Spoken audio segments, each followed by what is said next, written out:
여러분, 누군가 초대할 때 가장 신경 쓰이는 게 어떤 부분이세요? 누군가를 집에 초대할 때, 여러분, 누군가를 집에 초대하셔야 돼요. 가장 신경 쓰이는 게 뭐가 있으실까요? 밥 뭐 해야 되지? 그렇죠? 요즘 밖에 잘 나오는 것들이 많아서 그냥 밖에 나가서 같이 식사하자라고 할 수도 있겠지만, 특별히 이렇게 집에 불러서 식사를 초대하는 경우도 있습니다. 저도 이제 저희 친구 부부, 같이 비슷한 또래 아이를 키우는 부부를 한번 초대한 적이 있었는데, 이제 막 아이들이 있고 막 이러니까 막 밥하는 것도 그렇고 저희가 밀키트 같은 걸 해서 이렇게 해줬는데도 쉽지가 않더라고요. 끝나고 나면 이제 또 같이 얘기해야 되는데 또 정리해야 되고 막 이러다 보면 시간도 많이 가고, 그리고 너네 뭐 먹을래? 우리 지역에 요런 게 있어. 막 이런 것도 살펴야 되고, 가장 우리가 누군가를 초대할 때 중요하게 생각하는 게 밥이에요. 그렇죠? 우리 교회도 밥이 맛있잖아요. 그렇죠? 제가 점심을 항상 너무 기다려져가지고 너무 많이 먹고 있습니다, 밥을. 누군가를 초대하면서 가장 중요하게 생각하는 건 밥인데, 여러분, 결혼식에도 뭐가 제일 중요할까요? 밥이에요. 혼주들이 가장 신경 쓰는 게 밥입니다. 저희도 저희 결혼식장을 고를 때 가장 우선순위 중에 하나가 밥이었어요. 그래서 미리 먹어봅니다, 밥을. 이거 괜찮다, 이 정도면 되겠다. 여러분, 결혼식 오셔서 다 축하해 주시고 이런 것도 너무 좋지만, 거기 밥이 맛있었다, 주차는 좀 불편했는데 밥은 맛있더라, 좀 괜찮더라, 이렇게 좀 되지 않습니까? 그만큼 이제 결혼식에서 밥이 되게 중요한 부분인데, 사랑하는 사람과 결혼하는 그 결혼에서 우리를 축하해 주기 위해서 오시는, 먼 걸음 하시는 많은 손님들을 위해서, 하객들을 위해서 밥을 준비하는데 그 밥에 뭔가 문제가 생겼다. 이거 굉장히 큰일이에요. 근데 오늘 말씀에서도 뭐가 있습니까? 본문에서도 결혼잔치에 포도주가 떨어진 사건이 등장해요. 여러분 잘 알고 계시겠지만 이 말씀을 보면 포도주가 사라졌어요. 포도주가. 뭔가 준비해야 되는데, 우리가 손님을 초대했는데 문제가 생긴 거예요. 굉장히 당황스러운 상황입니다. 예수님이 첫 번째로 보여주신 표적이에요. 요한복음 1장에 나오고 2장에 지금 나오는 건데, 2장이라는 건 가장 앞부분 쪽에 속한다는 거죠. 예수님께서 보여주신 가장 처음 표적이라고 했습니다. 왜 물이 변하여 포도주 됐다라는 것을 기적이라 하지 않고 표적이라고 했을까요? 오늘 마지막 절에도 표적이라고 했는데, 기적과 표적의 차이가 있어요. 기적은 어떤 신기한 일들을 해나간 것이 기적이에요. 예를 들어 죽었던 사람이 일어난다든지, 앉은 뱅이를 예수님이 고치셨다든지, 이런 현상을 보면 그 자체는 기적이에요. 근데 이 말씀은, 오늘 이 말씀에 11절에 보면 표적이라고 되어 있거든요. 이 표적의 뜻은 뭐냐면 이 기이한 일들을 행한 것에 내재적 의미가 있다는 거예요. 표적이라는 건 내재적 의미가 있다는 거예요. 뭔가 그 안에 의미가 담겨 있다는 거예요. 오늘 이 말씀을 통해서 이 말씀 안에 담긴 하나님께서 말씀하시고자 하는 그 의미를, 내재적인 의미를 발견하게 되신 여러분 다 되시길 주님의 이름으로 축복합니다. 어디서 결혼식이 있었나요? 갈릴리 가나라는 지역입니다. 갈릴리라는 지역은 굉장히 여러분도 아셨을 거예요. 예수님이 갈릴리에서 태어나셨어요. 그래서 어떤 말씀이 있습니까? 갈릴리에서 무슨 선한 것이 나겠느냐? 갈릴리에서 무슨 선한 것이 나겠느냐? 갈릴리라고 생각하면 여러분 어떻게 생각하시면 되냐면, 여러분이 알고 계시는 가장 우리나라에서 오지인 곳, 여러분이 가보셨던 곳 중에서 가장 골짜기를 생각하시면 됩니다. 그곳이 갈릴리예요. 근데 오늘 가나라는 지방은 그 갈릴리에서 14km가 떨어진 곳이었어요. 거기서 혼인잔치가 있었다는 거예요. 가나라는 뜻은 뭐가 있냐면 갈대라는 뜻이에요. 쉽게 흔들리는 갈대, 쉽게 상하는 것, 그것이 바로 가나라는 땅의 뜻의 이름이었습니다. 부서지기 쉬운 것이었죠. 이곳에서 결혼식이 열렸어요. 지금도 결혼하면 가족들, 친지들 다 오죠. 그렇죠? 그런데 이때 당시 농경사회다 보니까 결혼식이 있었다? 그러면 그 마을 잔치의 축제였어요. 마을 전체의 축제였고 마을 잔치가 열렸다는 거예요. 근데 하루가 아니라 결혼식을 일주일을 했습니다. 제가 지난번에도 말씀드렸던 것 같은데 일주일 동안 혼인 잔치를 합니다. 그러면 혼주들이 7일 동안 먹을 모든 음식을 준비합니다. 근데 가장 중요한 것이 포도주였어요. 이때 당시 포도주는 그 고대 근동의 이제 팔레스타인에서 가장 쉽게 재배되는 작물이었기 때문에 일반 음료로도 쓰이기도 했고 의약품으로 쓰이기도 했고 여러 가지 다양한 용도로 쓰였다라는 것입니다. 동네 사람들과 가족들과 7일 동안 먹어야 되면 얼마나 많은 포도주가 필요했을까요? 엄청나게 필요했다는 거예요.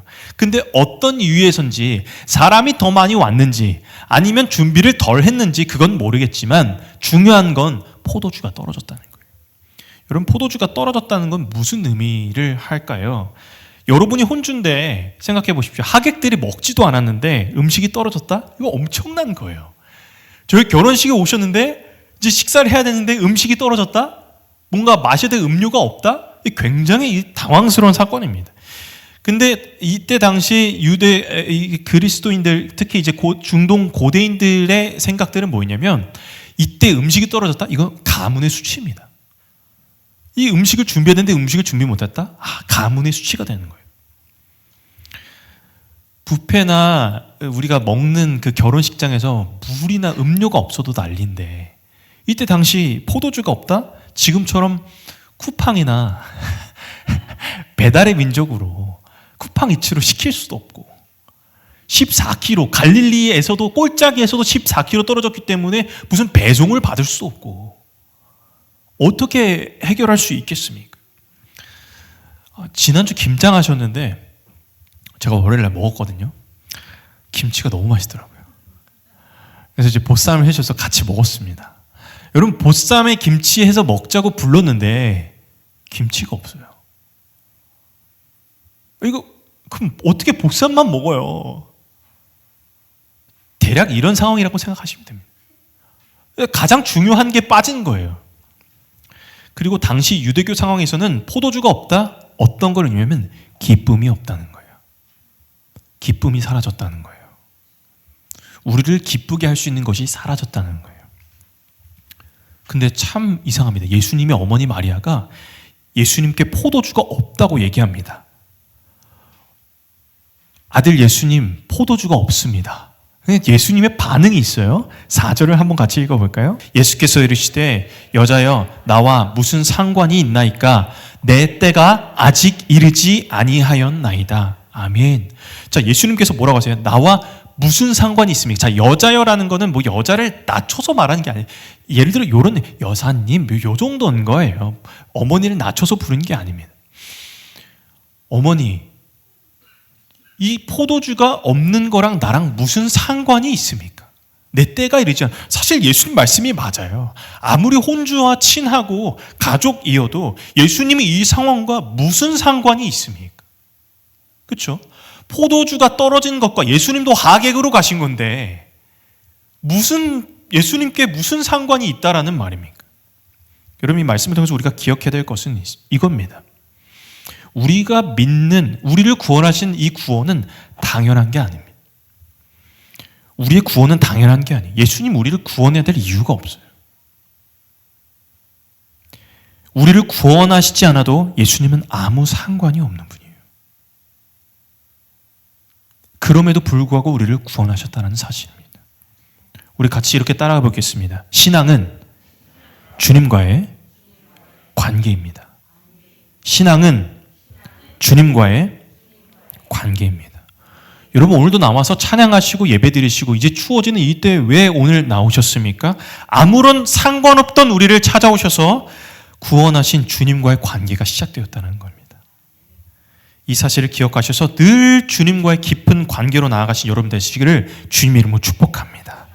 그리고 예수님의 어머니 마리아가 하인들에게 무슨 말씀을 하시든지 예수님이 시키는 대로 해라 라고 말합니다.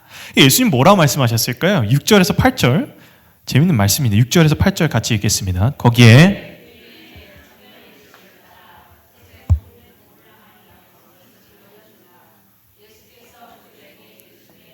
항아리에 물을 채우라 하신즉 이제는 떠서 갖다 주었더니 아멘. 물 2-3통 드는 돌 항아리 6개에 물을 넣고 아기까지 채우라 하십니다. 이 물 한 통이 얼마만큼 크기였을까요? 그 많은 학자들, 신학자들이 이걸 연구했는데 그 당시 유대인 정결 예식에 사용하는 큰 통이 있었어요. 약 70리터에서 크게는 115리터까지 본다고 합니다. 이 리터 여러분 계산이 잘 안 되시죠? 저도 한번 계산을 해봤어요. 제가 그래서 여러분 제가 이제 이 500ml 이게 있는데 이거 230개가 한 통이에요. 이거 230개가 한 통이에요. 그럼 통이 6개죠? 6개면 정확히 제가 세어봤는데 1380개가 필요해요. 이거 1380개를 6통에 나눠서 담는 거예요. 여러분 이게 그 30개 묶음만 해도 좀 무겁지 않습니까? 그렇죠?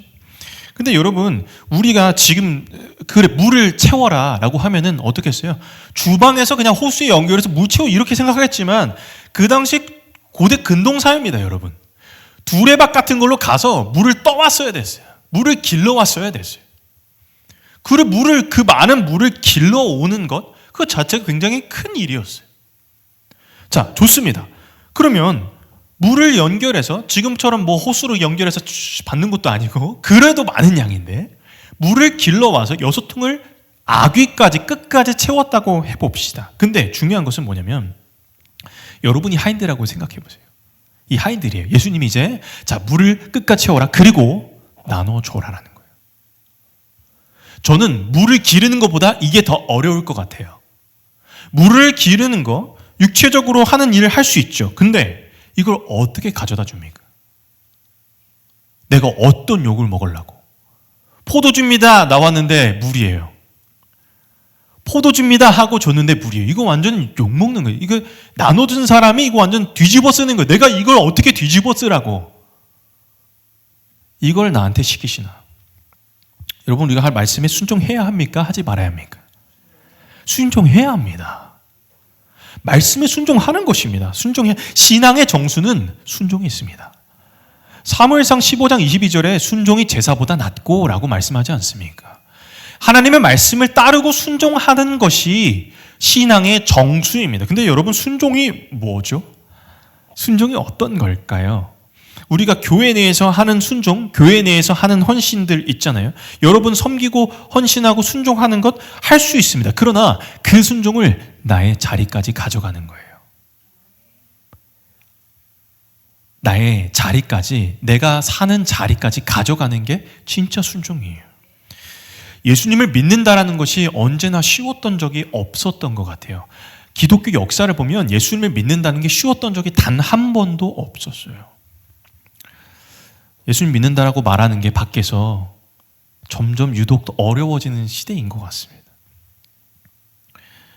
여러분, 우리가 예수님 믿는다라는 것이 절대 쉬운 시대가 아닙니다. 그런데 중요한 것은 그 한 사람의 자리, 순종은 내가 혼자 있어도 그 자리까지 나아가는 겁니다. 여러분에게 각자 자리, 여러분 지금처럼 뭐 직장에서 뭐 그런 모임 만들어서가 아니라 뭐가 진짜 순종인지 살펴봐야 돼요. 그래서 이 반전이 일어나거든요. 이 따라서 해라, 나눠줘라라고 할 때 반전이 일어나고 놀라운 일이 일어나요. 그게 뭐냐면 9절, 10절이거든요. 9절, 10절을 같이 한번 읽어볼까요? 시작. 연회장은 물로 된 포도주를 맛보고도 어디서 났는지 알지 못하되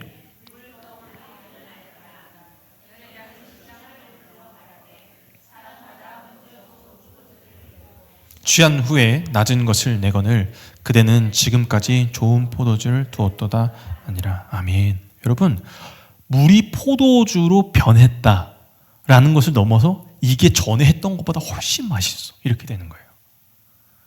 그러니까 순종했더니 변화가 찾아오기 시작한 거예요. 근데 누가 알았어요? 물 떠온 하인들만 알았어요. 여기에 비밀이 있는 거예요. 물 떠온 하인들만 이 사실을 아는 거예요. 여러분, 뭘 알고 계십니까? 주님이 여러분에게 행하신 놀라운 일들을 알고 계시지 않습니까? 이거는 순종했던 자들만이 알 수 있는 비밀이에요. 주님이 어려운 상황에 내가 주님을 따라갔더니 주님 내 안에 가장 좋은 곳으로 역사하셨어요. 가장 신실한 곳으로. 여러분, 근데 제가 이렇게 말씀드리고 싶습니다. 그러면 순종이 무엇이 순종하는 겁니까? 내가 순종을 어떻게 해야 됩니까? 나에게 순종은 무엇입니까? 먼저는 교회에서 내가 물이 아니라 포도주가 되는 겁니다. 그리고 학교에서, 직장에서, 여러분 가정에서 물이 아니라 포도주가 되는 겁니다. 순종은 내가 무언가를 하는 게 아니라 물이 포도주가 되는 것입니다. 자, 여러분 이렇게 말씀드릴게요. 물과 포도주가 다른 거죠? 그렇죠? 근데 공통점이 있어요. 물도 액체고 포도주도 액체예요. 근데 전혀 다른 것이 되었죠. 마찬가지로 우리는 이 육신의 몸을 입고 있어요. 액체의 몸을 입고 있어요. 우리 안에 물이 70%라고 하죠.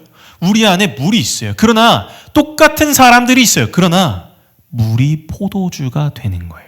즉 뭐냐면 예수 그리스도를 믿고 나의 정체성이 바뀌는 거예요. 물이 포도주가 되는 것이 순종입니다. 내가 뭔가를 해서 순종이 아니라 내가 예수님을 믿는 사람, 물에서 포도주의 사람이 되면, 즉 주님의 사람, 예수님과 관계 있는 사람이 되면 그것이 순종이라는 거예요. 가장 큰 순종은 나를 구원하신 십자가의 주님을 나의 구주로 믿는 것입니다. 그때 나는 똑같은 육체를 지니고 있지만 전혀 다른 정체성을 가지고 이 땅을 살아가게 되는 거예요. 그래서 가는 곳마다 변화가 일어납니다. 가는 곳마다, 이 사람이 있는 곳마다 똑같은 사람이었지만 너는 어떻게 그렇게 너를 만나면 나에게 변화가 일어나는가? 이 사람을 보면서 어떻게 하나님, 이 사람이 한 사람 한 사람을 각자 자리에서 만들어 가신 그 하나님을 만나는 거예요. 그래서 그 사람이 있는 곳마다 변화시키는 그것이 바로 그리스도인이에요.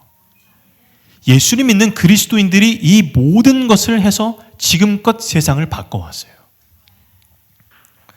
많은 사람들이 기독교가 뭘 했냐라고 묻습니다. 기독교가 뭘 했는데, 지금 제가 단언컨대 기독교 단체 혹은 교회에서 모든 선교와 구제를 끊는다면 대다수의 구제, 선교 없어질 것입니다.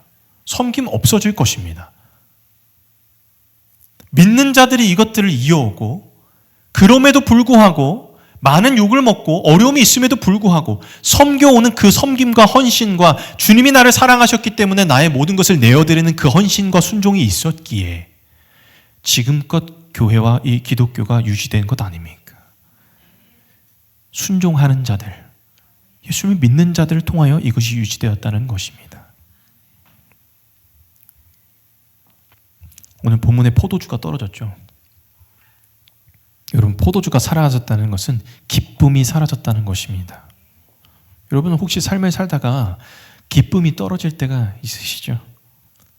여러분 기쁨이 사라졌을 때 이 말씀을 꼭 기억하시길 바랍니다. 하박국 3장 17절 18절 함께 읽겠습니다. 함께 읽겠습니다. 준비해 주시고 함께 읽겠습니다. 비록 무화과 나무가 무성하지 못하며 포도나무에 열매가 없으며 감람나무에 소출이 없으며 밭에 먹을 것이 없으며 우리의 양이 없으며 외양간에 소가 없을지라도 나는 여호와로 말미암아 즐거워하며 나의 구원의 하나님으로 말미암아 기뻐하리로다. 아멘. 여러분 오늘 어떤 마음으로 예배에 나오셨습니까? 혹시 여러분 마음 가운데 삶에 좀 어려운 부분이, 기쁨이 사라진 일들이 있진 않으십니까? 여기서 이게 무슨 내용이지? 무화과 나무가 무성하지. 나는 무화과 나무 키우지도 않는데. 지금 시대로 말하면 이런 겁니다. 제가 좀 이걸 생각을 바꿔봤는데요. 현대에 맞게. 관계에 문제가 생겨서 밤잠을 못 이루는 분들,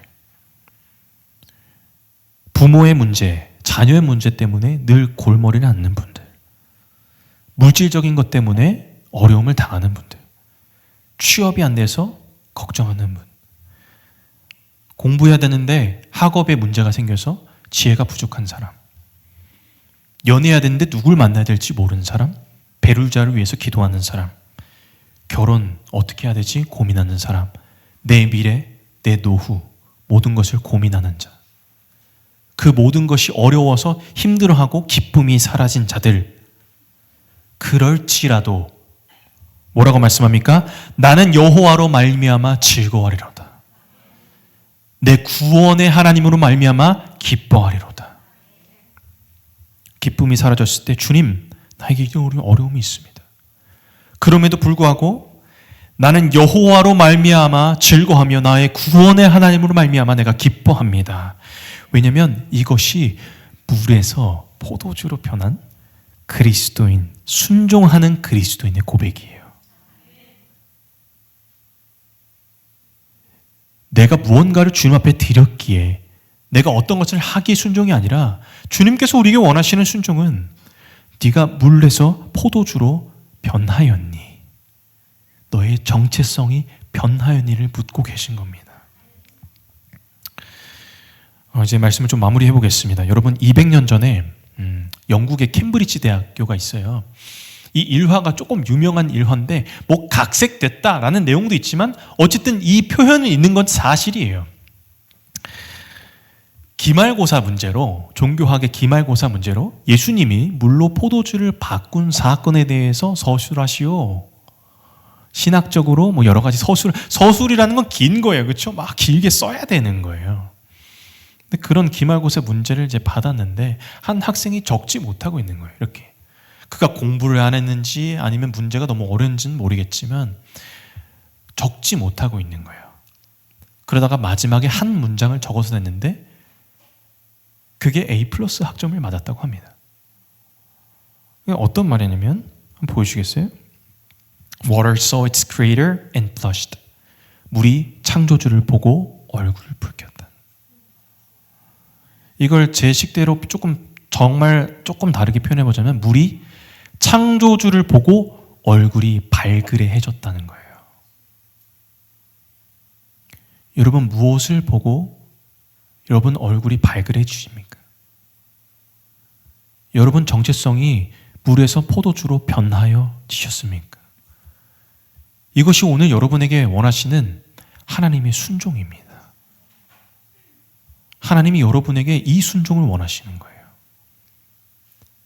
여러분의 헌신, 여러분의 섬김, 여러분이 하는 모든 것들은 그 다음 따라 나오는 거고 나의 정체성이 바뀌었나?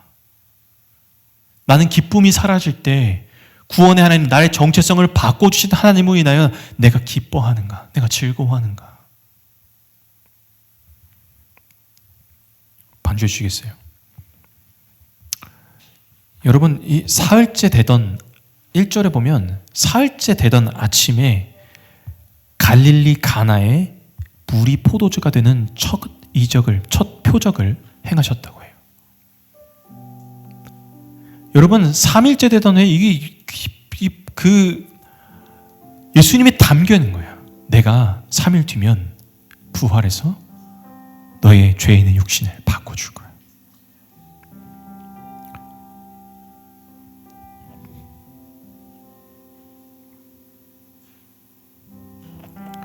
갈릴리 가나와 같던 우리의 마음을 주님 내 마음은 왜 이렇게 갈대와 같죠?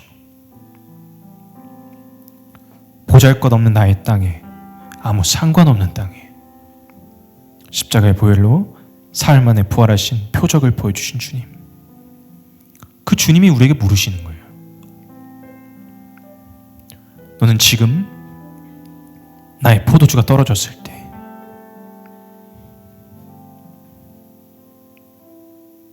나의 기쁨이 사라졌을 때 내가 너의 기쁨이 되느냐 물으십니다. 우리 시간 같이 기도하겠습니다. 기도할 때 하나님, 내 마음 가운데 보잘것없는 갈대와 같은 내 마음에 아무 상관없는 나의 삶에 찾아오신 주님, 나의 포도주가 떨어지고 나의 기쁨이 사라지고 그때마다 내가 구원의 주님으로 인하여 채워지는 나의 삶 되게 하여 주시옵소서. 하나님, 무엇보다 나를 구원하신 주님이 물에서 포도주로, 죄인에서 의인으로 변화시켜 주셨기에 나의 삶으로 순종하는 이 믿음의 여정 될 수 있도록 주님 인도하여 주시옵소서라고, 주님 앞에 순종하며 나아갈 수 있도록 인도하여 주시옵소서라고 주님 이름 간절히 한번 부르고 우리 다 같이 기도하겠습니다.